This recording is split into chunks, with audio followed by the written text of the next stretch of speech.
If you're starting a clinical course, here are my 5 top tips for you. My name is Camille and welcome to our YouTube channel. Today we'll be diving into 5 essential things you need to do to prepare as a clinical student. These essentials will not only set you up for success in your studies and placement, but also help you to enjoy the journey and make the most of being a student. So grab a pen or open your notes app and let's get into it. The first must-have is clinical equipment. We start with clinical equipment because it's absolutely fundamental. Things like a high-quality stethoscope, think a Littmann Classic, or a cardiology is a must-have. You're going to be using it almost daily for your cardiovascular and respiratory exams. And trust me, you want to hear those subtle murmurs or fine crackles. And this will help you when you're eventually going to do your OSCEs and also seeing real patients. So beyond this stethoscope, you probably will need a pen torch for assessing pupillary reflexes and a tendon hammer for those neuro examinations. Other less important things such as measuring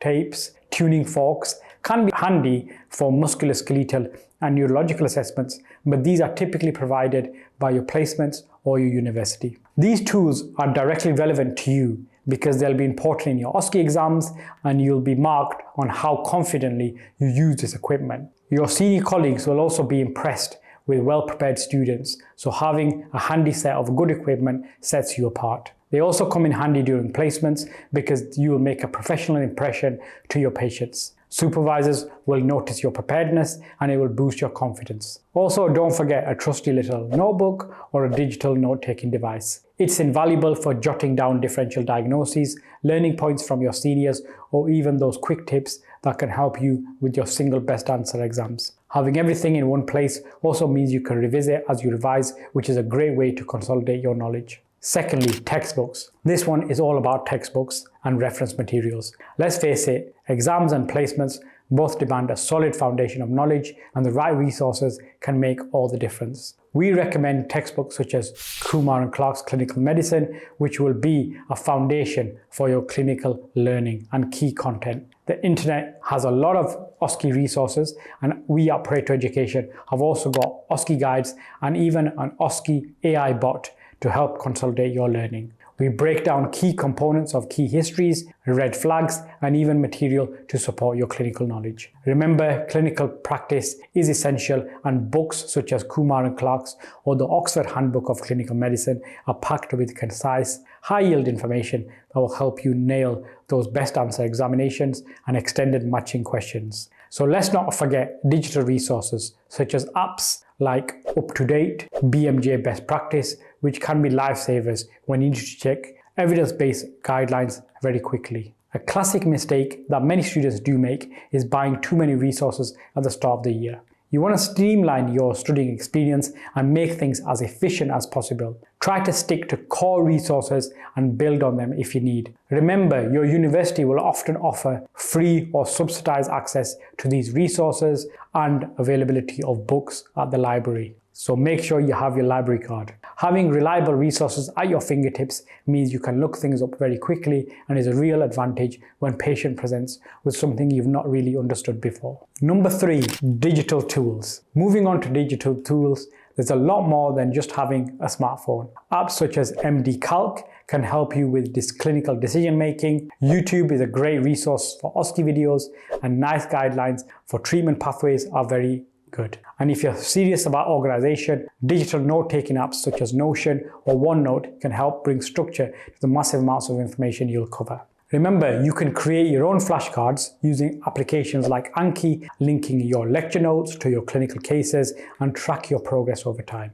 On the topic of OSCE videos, do check out our YouTube channel for other videos. We have a massive suppository of fantastic OSCE videos as well as topic explainers to help you pass your exams. Here's another top tip. Many universities actually subsidize purchases of essential digital products and equipment, so do check out what's available to you. Some courses also offer discounted or even free software like Microsoft Office or specific clinical applications that would otherwise be expensive, and don't miss out. Lastly, when you're setting up your digital toolkit, this is the perfect time to get strategic. Have a look through your curriculum or course handbook and identify key things that you'll be assessed. Whether you're facing knowledge-based examinations or a big OSCE component, reaching out to current or former students, and finding a mentor can be really helpful. These can help give you insights on which topics come up repeatedly, how to approach your revision, and how even to prepare your placements. Having this clarity early on will save you so much time and stress later. Here's tip 4 about clinical clothing. You need to look after yourself and start with your budget and think about your clinical clothing. You'll be on your feet for many hours during long placements,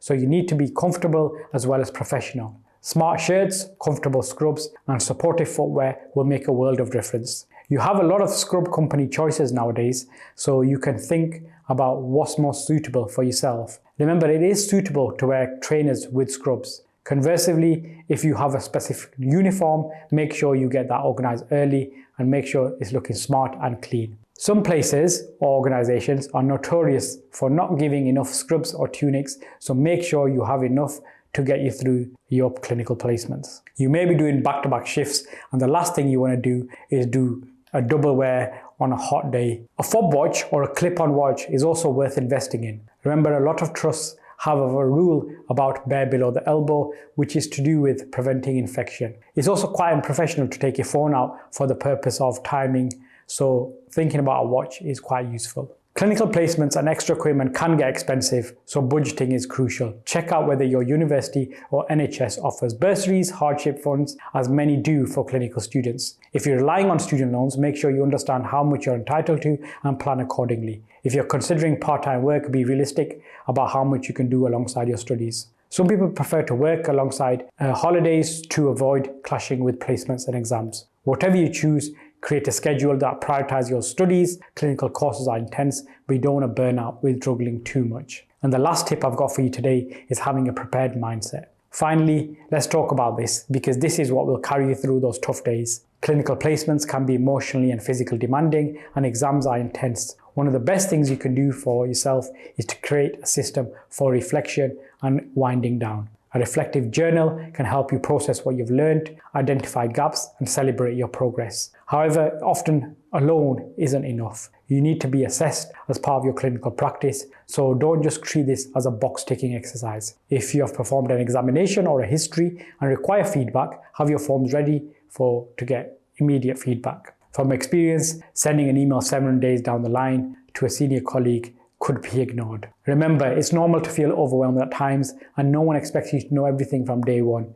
So be open to feedback, ask your questions, and treat every patient interaction as a chance to learn. And that's what clinical learning is all about. I suppose the last tip, bonus tip, is to enjoy this university experience. University isn't just about exams and placements, it's about connecting with peers, building networks that will last your whole career, and making memories that will go far beyond the lecture hall. Go to events, join societies, and embrace the chance to be part of a dynamic, supportive community. These friendships and networks can be a huge source of support, especially during exam season. So there we have it, 5+1 extra tip to help you with your clinical course. These practical tips will help you make the most of it. Throughout each academic year, Pareto Education supports students countrywide with regular webinars, courses, and content such as this video. So be sure to like, subscribe, and keep in touch, and best of luck with your studies.